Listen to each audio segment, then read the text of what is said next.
छत्तीसगढ़ तक में आपका स्वागत है। मैं हूं अरविंद यादव। अब 2024 में लोकसभा के चुनाव होने हैं, उसकी सरगर्मियां शुरू हो गई है। इस वक्त हम खड़े हैं महासमुंद लोकसभा के मुख्यालय में और हमारे साथ तमाम ये लोग हैं। इनसे जानने का प्रयास करेंगे कि 2024 में चुनाव के लिए अहम मुद्दा क्या हो।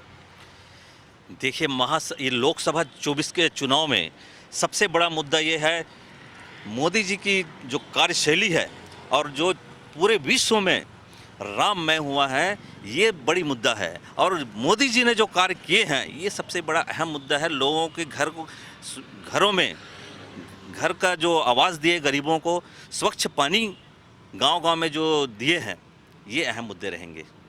आप क्या मानते हैं, क्या मुद्दा है 2024 लोकसभा चुनाव का? 2024 में भाजपा के मुकाबला में कोई पार्टी है ही नहीं, क्योंकि लोगों को विश्वास हो चुका है कि मोदी की गारंटी, मोदी पर लोग विश्वास कर रहे हैं।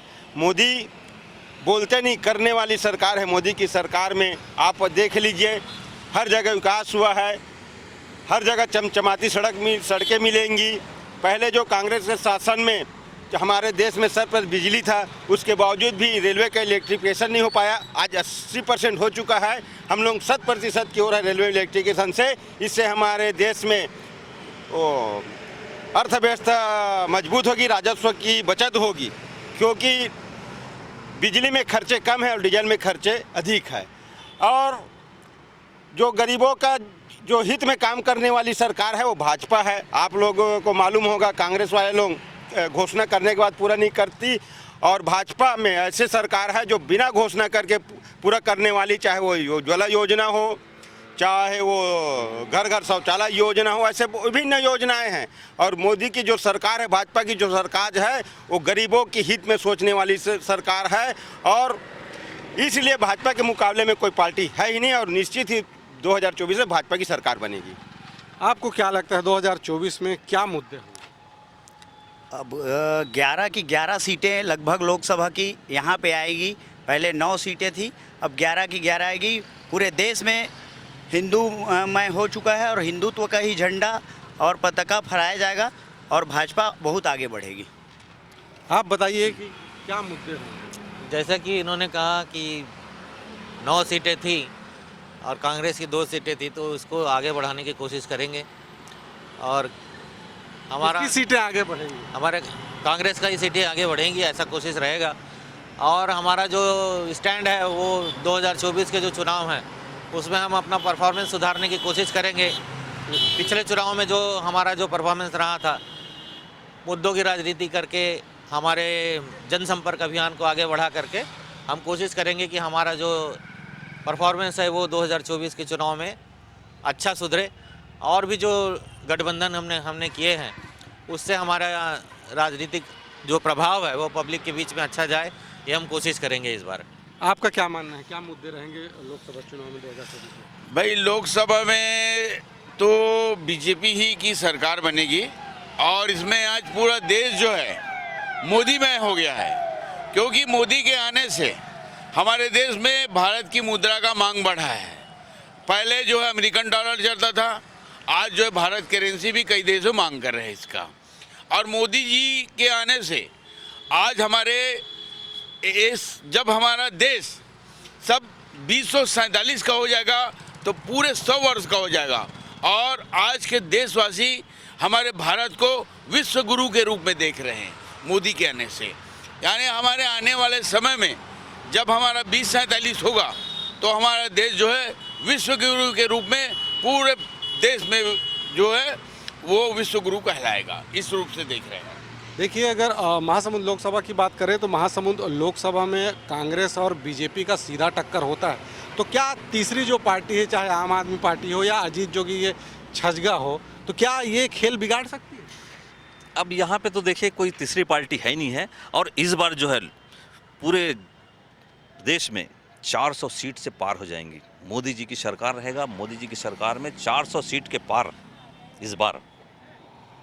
आप क्या मानते हैं कि कांग्रेस और बीजेपी के अतिरिक्त कोई भी पार्टी है जो बीजेपी या कांग्रेस का खेल बिगाड़ सकती है? बिल्कुल नहीं, क्योंकि मोदी जी के रहते कोई दूसरा आ ही नहीं सकता। और सनातन धर्म और एक महिला होने के नाते ये मैं कहना चाहूँगी कि महिलाओं के लिए मोदी जी ने जो कार्य किया है वो कोई भी आकर के नहीं कर सकता। कांग्रेस इतने सालों तक 70 सालों तक राज करती रही, लेकिन महिलाओं के लिए उन्होंने कोई भी कार्य ऐसा नहीं किया कि कोई महिला ये बोले कि हम कांग्रेस को वोट देंगे या कांग्रेस के साथ जाना चाहते हैं। आज हर महिला चाहती है कि हम मोदी जी के साथ रहें और सारी जो योजनाएं जो महिलाओं के लिए जो मोदी जी ने निकाला है उनका पूरा उनको सब कुछ सफलतापूर्वक मिल रहा है।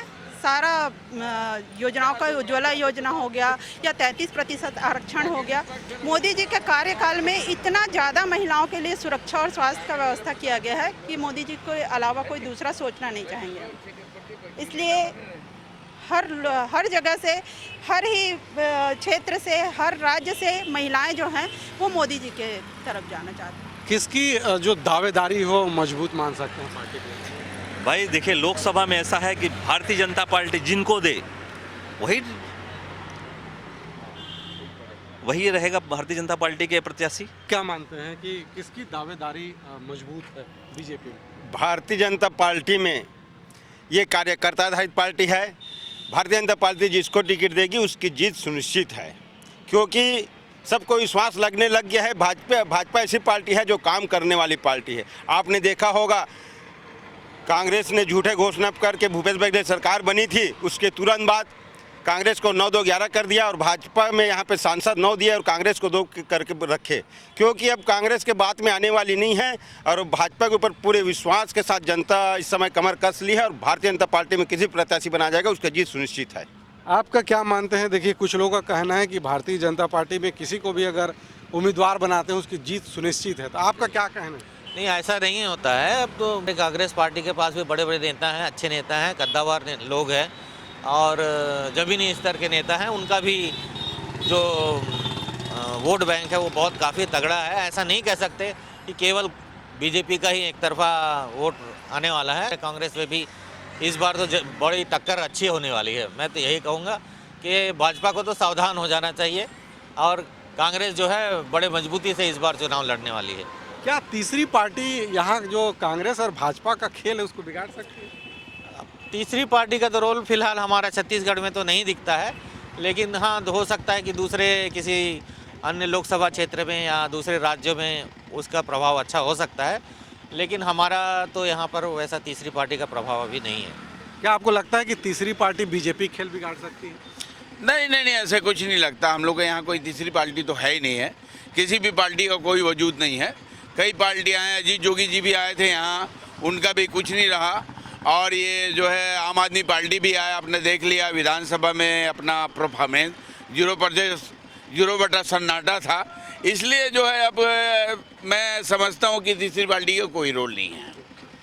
इंडिया गठबंधन हुआ है, इंडियन अलायंस जिसको कहा जा रहा है, क्या ये बीजेपी को नुकसान पहुंचा सकता है? बीजेपी को तो नुकसान ज़रूर पहुंचेगा, क्योंकि गठबंधन का जो जिस हिसाब से सरगर्मी बढ़ी है और अभी और भी आने वाली है, गतिविधियां जो बढ़ने वाली है, निश्चित रूप से बीजेपी को इसका नुकसान पहुंचने वाला है। और मैं तो ये कहता हूं कि गठबंधन में अगर अच्छा और कुछ ग्राउंड वर्क किया जाए तो निश्चित रूप से बीजेपी को इस बार आने वाले चुनाव में नुकसान उठाना पड़ेगा। इंडिया गठबंधन में क्या बीजेपी के नुकसान हो सकता है आपका? नहीं, कहीं कोई नुकसान नहीं दिख रहा है बीजेपी को और गठबंधन का कोई औचित्य ही नहीं है। आपका क्या कहना है? जितने भी इंडिया गठबंधन बनाए हैं उसमें सब भ्रष्टाचारी नेता हैं। आप भारतीय जनता पार्टी को देख लो, क्योंकि जो अच्छे काम करने वाले के विरोध में तो जितने भी भ्रष्टाचारी एक हो गए हैं, इसलिए जनता समझ चुकी है, जान चुकी है कि ये भ्रष्टाचारी लोग हैं, इसलिए सब बीजेपी पर विश्वास कर रहे हैं। इससे भारतीय जनता पार्टी की सरकार में कोई फर्क नहीं पड़ेगा और भारतीय जनता पार्टी की सीट और बढ़ेगी। आपका क्या कहना है? मेरे को नहीं लगता ये गठबंधन जो है लोकसभा चुनाव के पहले ही हट जाए, क्योंकि गठबंधन अभी टूटने ही वाला है और लोकसभा के पहले टूट जाएगा। ये बीजेपी को कभी ना कोई हिला सका है ना कोई हिला सकेगा। मोदी जी थे, हैं और रहेंगे। तो इस बार जीत किस पार्टी? बिल्कुल भाजपा, भारतीय जनता पार्टी जिंदाबाद। ये थे महासमुंद लोकसभा की जनता। इनका कहना है कि लगातार यहाँ से बीजेपी लोकसभा में जीतते आई है, चाहे बात करें 2009, 2014, 2019 का, तो यहाँ बीजेपी के ही प्रत्याशी ने जीत दर्ज किया है। लोग का ये भी कहना है कि इस बार अगर कांग्रेस भी मेहनत करती है तो वो भी चुनाव जीत सकती है। महासमुंद से कैमरा पर्सन दयानंद के साथ अरविंद यादव, छत्तीसगढ़ तक।